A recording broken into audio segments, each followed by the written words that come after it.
Flex Reads. So yet again, we are in my living room because I want to do my updated TBR. Things I need to update you guys on how it's been going. I'll also link down my TBR video and like what I wanted to read in 2003. Oh Lord. What I wanted to read in 2023. Jesus. So here's my cart. In my cart, it stays in the living room because I can't fit anything else in that room. So these are all the books that I have left to read. Now, I did DNF some books back like in my beginning reading journey. Basically, I didn't DNF books because I always felt like it was like a failure. But now, since I'm an avid reader, I'm a serious reader, I'm like, I don't have time to read books that just don't interest me, or it takes a long time, because I notice if I do that, I will get in a reading slump, and I don't want to do that. So I had 3 series that I wanted to do. Of course, still focus on the Harlem Renaissance, then the books on the TBR. So it's 31 books on my TBR, and that includes like the books in the series, right? Okay, so let's just talk about the books that I DNF'd. So the first one was a YA book, and it was called You Truly Assume by Layla Shabreen. Now, I've tried to read this book 3 times, and I just could not get into it. I always like to include at least like 1 or 2 YA books in my TBR because I just want to read at least like one, of the year. But this one, it was basically about 3 girls that are Muslim. It's recently been like a terrorist attack, and then they link up together to write a blog about like their experiences. Again, tried to read this 2 or 3 times, and it just did not work. So yeah. Next is Jam on the Vine, which I don't understand why. Well, I do understand why I couldn't get into it, but I thought I would really like this book because of the like synopsis, right? Basically about a girl that's from the South, but she eventually goes to Kansas City. It's during like obviously Jim Crow South, and then what else? The Red Summer, what's that, like 1916 or whatever. But she's like really, really smart, and she gets a scholarship and like writes for an African American newspaper called Jam on the Vine in like 1916. But and that sounds so good, right? Something I would really like, but it was not hitting. The writing, it's not that the writing wasn't good. I don't know, I can't even tell y'all why it just didn't click for me, y'all. It wasn't no spark. It's sometimes a book where, you have that book where the writing's good, the synopsis is good, but for some reason you just don't click with it, and you can't really give a full reasoning why. That is this book. Tell me I'm not the only person that thinks like that. But that was this book. LaShonda Katrina Barnett. And yeah, I just couldn't get into it, y'all. So I DNF'd it. And then I DNF'd Booth, which I believe that's in my car. I don't know why it's in my car. That was by a white author, and I think her name was Catherine Flores or something like that. But it was about John Wilkes Booth and like his whole family. And you guys know John Wilkes Booth, he assassinated Abraham Lincoln. And it's like historical fiction. And that book is, I know it's over 400 pages. Now, that doesn't intimidate me. That wasn't a problem. It was so dry in the beginning. Now, I'm thinking I might pick that back up because the part where I was at, they didn't even introduce John yet. I know he has a lot of siblings, and then if you know about that family, they were in theater. They were like, actors and actresses, and there was a lot of them. Their dad was a alcoholic, and girl, clearly John had a little problem. Killed the president. But I am going to, I think, get back into that, but not this year. Eventually I will, because I do want to see her take and mindset of John, because she did do a lot of research. I've watched a lot of her interviews, but that beginning was just a bore. Oh my goodness, the mama having on them babies and then getting depressed, daughter taking care of the babies, and it was just it was the same. Like everything I'm talking about, that's exactly what it was in the beginning. We'll eventually give it another try. And that was it. Okay, now for the series, I had Fly Girl series, which is 3 books in the series. Pleasure by Eric Jerome Dickey, that was also 3 books in the series. Then God Don't Like Ugly by Marion Monroe. Now I am gonna save this series for next year. I haven't even started this, y'all, and this is about 6 or 7 books. I don't have all of them. My mind right now, I don't want to read this right now. I honestly don't. So we're gonna hold off on this series until next year. Okay, this first of all, we read this for our February book club, and all of us that were in the book club, we just wasn't feeling Tracy. I can't take this. I cannot take Tracy in 2 more books, even though I think Tracy was what, 9 to about 17, and then obviously in the book she's like in her 20s. I can't deal with Tracy. I don't want, no. Yeah, so we DNF in this series.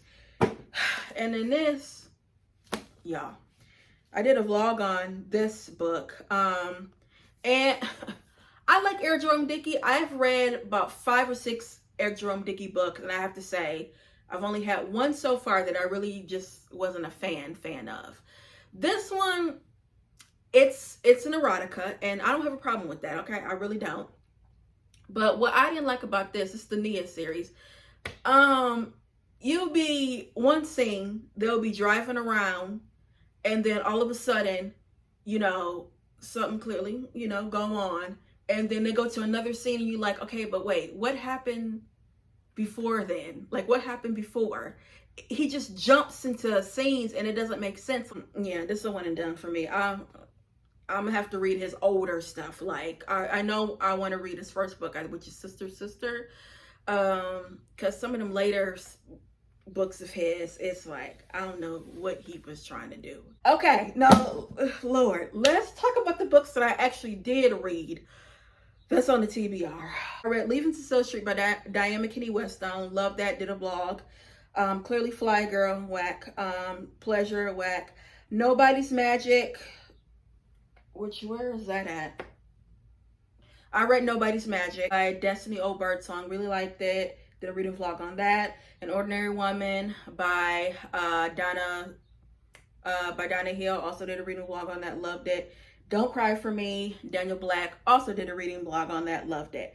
So those were good. Now I have on this cart 15 more books to read. I rank them by the number of pages. So right here, this is like 200 and something pages.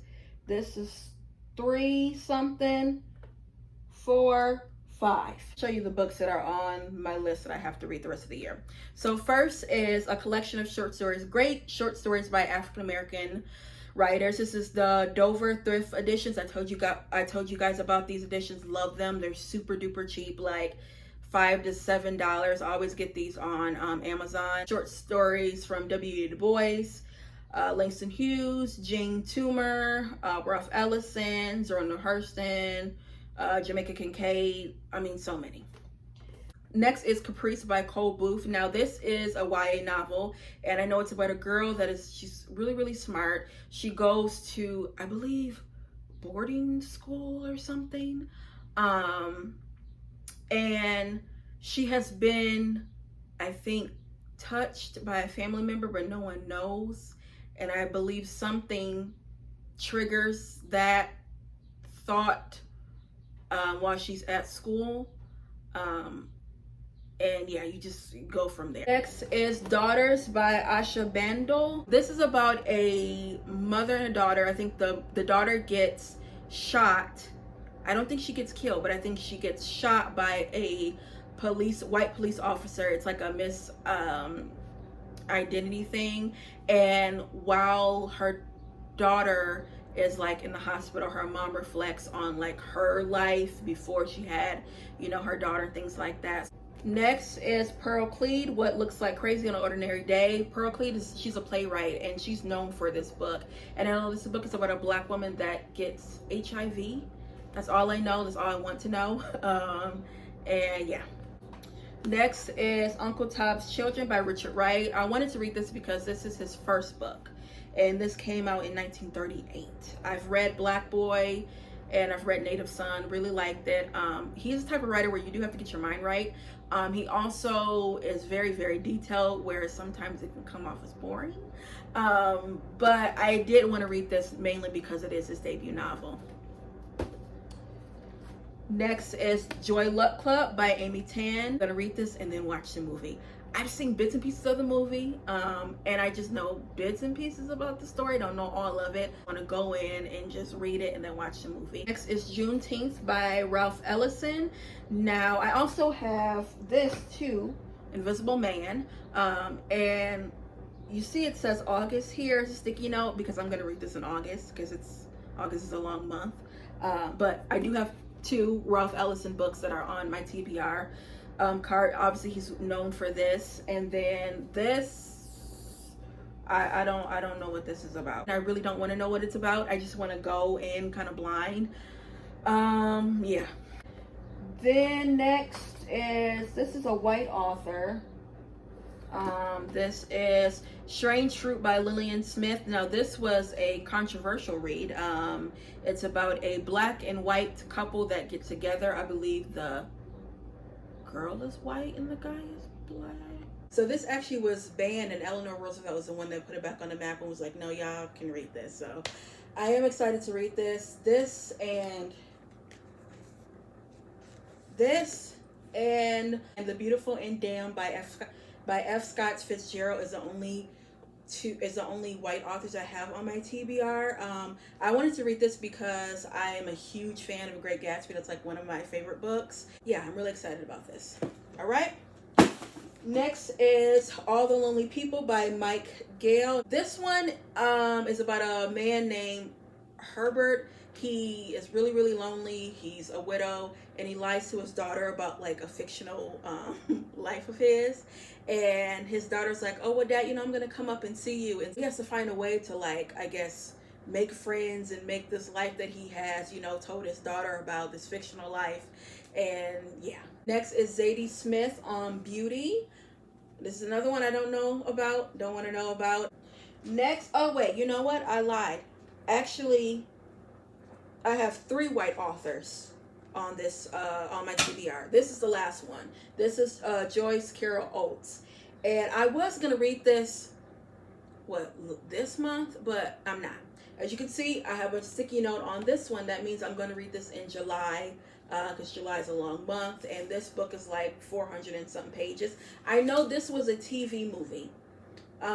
It's about, obviously, the family, the Mulvaneys. They have, I want to say 4 kids, 3 sons and a daughter, and it's like a real small town in New York. It's in 1976, and an incident happens on Valentine's Day that affects the family.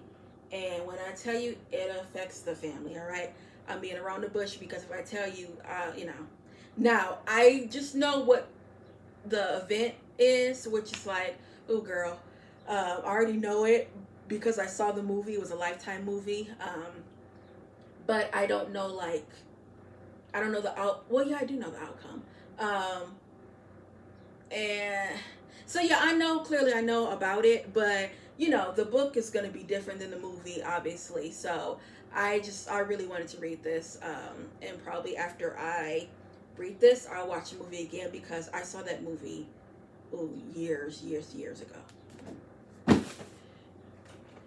Then next we have Small Island by Andrea Levy. This I'm going to read in December, a long month. This author, I know, is set in England, and they're Jamaican. And yeah, now this is a TV series that Naomi Harris was in. Then next is Jubilee by Margaret Walker. I'm going to read this in October, long month, and this book is like 400, almost 500 pages. 497. Slavery narrative. The reason why I want to read this, I love slave narratives. And then she sued Alex Haley because she said that he stole some of her ideas and, you know, all this, because this is based on her family. I want to know if it's similar to Roots, because I mean that was like a long lawsuit and they ended up, you know, dismissing it. But I think Margaret Walker is only known for this book. I don't know if she has any other books. I have to look it up, but yeah. But y'all know I love slave narratives, so yeah. And then lastly, I'm going to read this. I'm going to read this in August, which is Invisible Man. You know, this is a book where when you do look on those lists online and they, you know, give you books by blacks, they're always going to mention Ralph Ellison's Invisible Man. So I'm like, come on, girl, you got to read that. No, you have to read it. So yeah, guys, that is it when it comes to, I believe, yeah, that's it when it comes to my TBR cart. The rest of the books I have to read for the year.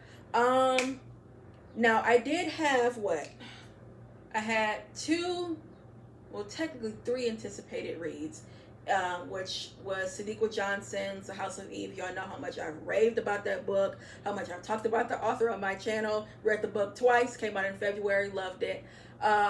Then Night Bloom by Peace Mindy. She wrote His Only Wife. That just came out. She wrote His Only Wife, which was fantastic. It was my favorite book of 2021 because it came out in 2020. This is African novelist. Y'all know how much I love African literature, so this was an anticipating read. And then I have the YA. Oh, and then I have Sabina Khan. Oh, I forgot. I'll put the picture up, and that's coming out next month in July. Remember when I did like my best YA books that I've read so far and want to read?